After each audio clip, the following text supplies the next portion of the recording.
And Senator Rick Scott headlined the Sarasota Republican candidates rally earlier today. The place was packed with Republicans all talking about primaries, elections, and the issues facing our country on a local, state, and national level. News Channel 8's Alessandra Young was at that rally and joins us with more.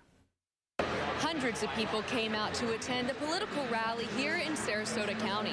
Organizers say this is the 7th one that's been held. More than 50 candidates from the county were here, as well as congressmen and senators.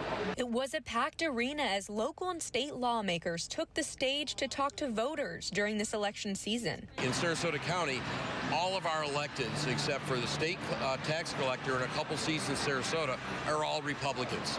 So we've worked to have the majority of everything in Sarasota County for a long time. With lots of races on the ballot, organizers say there are important local issues to vote for. All these races are important. The county commissioner, the hospital board, the charter review board people, the city candidates, they have more impacts on our lives on a daily basis than almost the presidential and the U.S. Senate. I spoke with the Sarasota Democratic Party before the event, and they tell me all eyes will be on the rally. So the Democratic Party and the voters as a whole of Sarasota County will be watching very closely to see what sort of topics are brought up, how the candidates position themselves on the issues. Former President Donald Trump's campaign was brought up and their concerns over Vice President Harris being at the top of the ticket.